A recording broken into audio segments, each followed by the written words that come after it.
and good evening to the Link edition this week. Thank you for always joining us as we bring you information that you can use and opportunities. We had that last week and we are continuing with that this week, especially if you're in IT innovation. In the room we have the Permanent Secretary of the Ministry of ICT, Dr. Amina Zawedde, to speak to us about the new things that they're working on which are going to help you protect your innovation, especially in the ICT space. Doctor, welcome. Thank you very much. Good evening, viewers. Because of our time, we go straight away. Dr. Zawedde, how serious is our IT innovation landscape from where you sit? Like, what are people doing? Well, that is a very interesting question. Where we are sitting, of course, when we are talking about innovation, we are looking at who drives who is doing the innovation first of all, and who is driving it.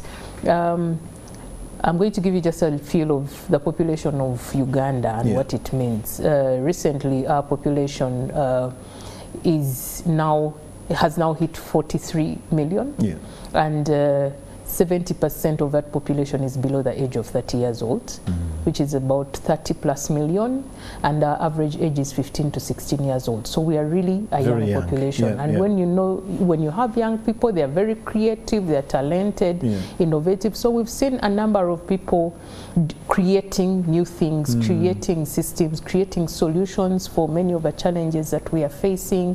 We have seen even this Kayola bus concept, it's young people behind it.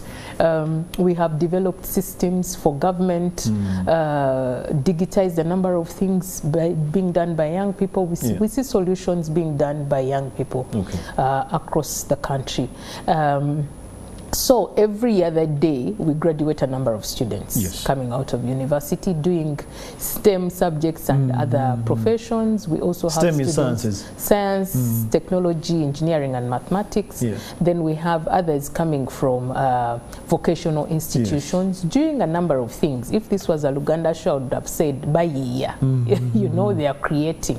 So that is the landscape of our innovation. We have a number of startups across the country. If you have heard of startups, startups are initiatives that have started up and scaled up. Many of us are cognizant of border. You know, the border concept, or they have an application. The Safe Border app was an innovation by young people.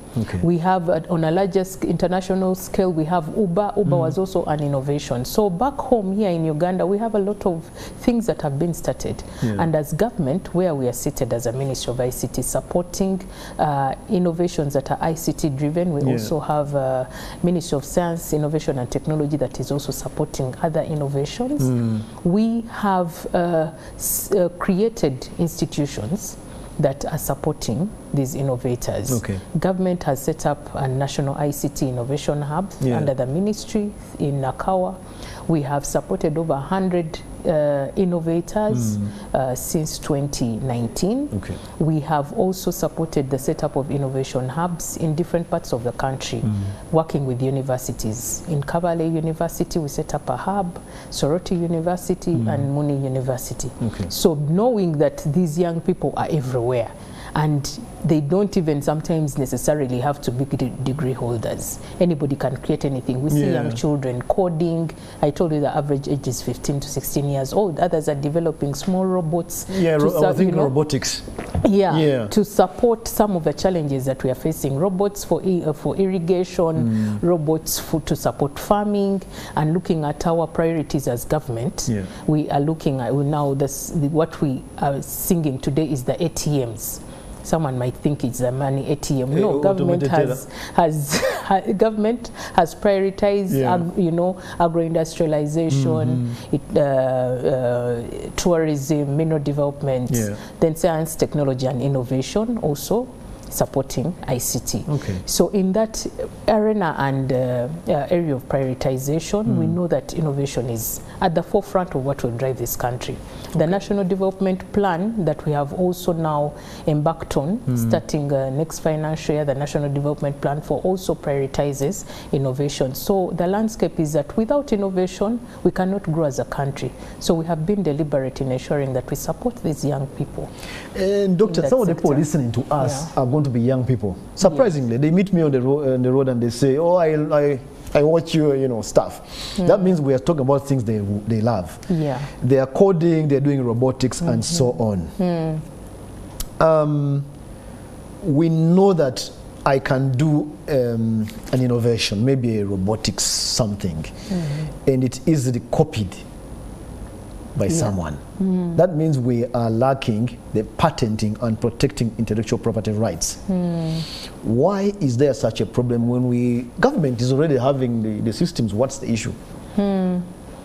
Okay, of course, whenever anyone thinks about something, it is our culture as Ugandans, or the culture of everybody, is that when you create something, you appreciate and value ownership of that creation, and you want everybody to know that you invented this. Remember, we all know the person who created the national anthem, Kakoma, somebody, and we always pay allegiance and gratitude to the creator of this national anthem. So for everything that we do, if I have come up with a solution to support innovation, a solution to help you improve how you're running your program on TV, you want to really pay credit and appreciation to this person. So when young people, or we call them innovators, when they develop these solutions or creations, we have to get what we call a patent or protection right around their creation. Some kind of ring fence. Yeah, protect this, whenever you don't copy and paste this and not acknowledge that this is the creator. You don't copy and paste and get money out of it without the creator also benefiting something. Absolutely. We have seen, in the other world, globally, people who have sung songs, the Michael Jacksons and what, patented their songs, and no one can copy and reproduce it. That's true. We have a challenge here that it's not the same for our market, but we are trying to educate and put structures in place for people to protect what they have created, because they are losing a lot of money out of not having the right to get something out of their creation. Is it complicated? I mean, why do these young innovators, they don't know?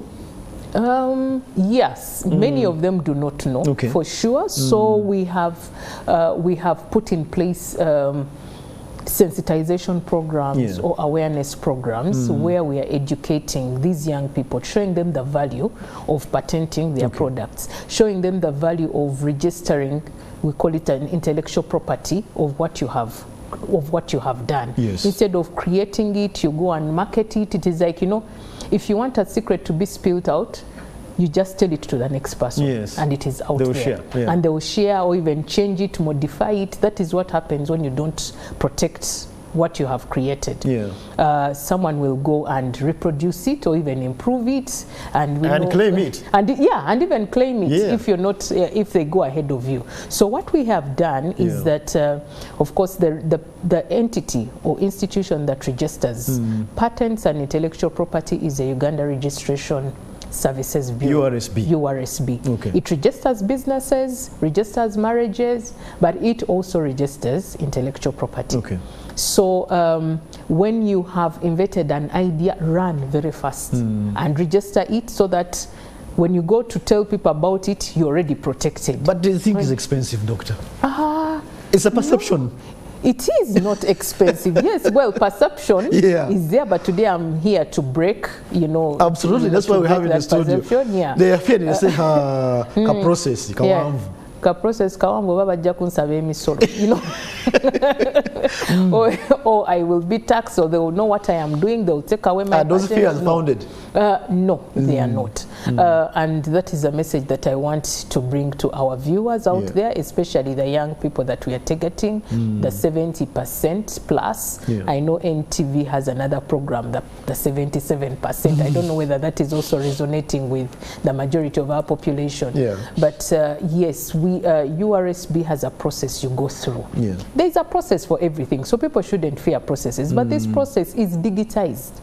That is the good thing about it. You go online, log on, and be able to go through the process of registering your intellectual property. And the young people are tech savvy. Young people, you can do it on your phone, the comfort zone of your home. As long as you have, the link. You go to the URSB website and you'll be able to find where to register your intellectual property. Now, what is the advantage of registering? So why shouldn't people have that perception of, you know, fear for being known or registered? When anybody, I know these innovators will understand when I say that there's what we call angel investors or venture capital. Someone wants to come and invest in your product, put money in it, but they will easily put money if you have registered your intellectual property. Because then they know, oh, this person is grounded, or I don't need to do a background check about them. That's what the young people say. It's genuine. Yes. It's legit and genuine. So when you do that, everyone knows, no, this is a genuine, because all of us want to deal with genuine products. Absolutely. When you go to the supermarket, I know many of you, before you pick a product off the shelf, you want to see where was it made. Where is it manufactured, or which one is selling most? That is what you will go for, simply because people have created some trust around their product. So for you to create trust around what you have created, register a patent for it. Then people will not reproduce this, because when they go to register, then they'll tell them, no, this is already registered. It's already booked. Doctor, our time is running out. We have 2 minutes. You have guidelines. Just take us through briefly some of the guidelines the ICT ministry has come up with to help the young people, innovators, to do the protection you have just been talking about. The Ministry of ICT recently launched the ICT intellectual property guidelines. These can be accessed on our website, and they are guidelines to help you, take you through the process of registering. Like you hand-hold me a little bit. I'm hand-holding people, or we are hand-holding people. We are saying that, you know, you're there, you do not know. But here are the guidelines to take you through. If you have been doing an innovation and you do not know that someone else has done it, try to go and try to register. Then if it is known, then if it has already been done, then you'll find a way of doing something else, or trying to improve on what has been done, so that you don't duplicate or waste your time to do something that is already existing. There's the number of people do waste time doing things, not that they are copying intentionally, but because they don't know. So these guidelines are helping us to achieve the following: to help you improve your level of producing good quality products. And that is why I said, you know, producing a product that has not been done before. So you're coming up with something that is new or novel, or unique, or unique, that will create more value. They are also aimed at helping us to improve our adherence to ICT solutions when you're developing an IT product. Now, I just want to compare us to the old way of doing these wire toy cars, or, you know, the fiber dolls. Now they have transformed into, you know, real models of a big car that is moving on the road, but that looks like a toy car. So even in IT, we have kind of standards that you're supposed to follow when developing systems. These are also included within our intellectual property. But also, we want, when we are developing IT systems, we need to create avenues for integrating systems, sharing data, and all that. All these guidelines are spelled out in these intellectual property guidelines to help you protect your product in a way that even if anybody came to support you, it is something that is supportable. I don't know whether that word exists, but something that is supportable. I think it's supportable. So, Doctor, if I want those guidelines, I come to the ICT Ministry website. Yes, Ministry of ICT website is ict.go.ug. Yes. Thank you so much, Doctor. I know I cut you short, and that's why sometimes I hate the link, because I always cut people when they're still, and the viewers are always saying, what a short one. Yeah, absolutely. But viewers, if you want to bring her back, please write to me if you want to how to bring her back, and maybe we'll do actually a space where we shall bring her back, and there will be time on our socials so that she can take even your questions. That was the link. If you're an innovator and anticipating to be so, we hope we added value to you. Good night.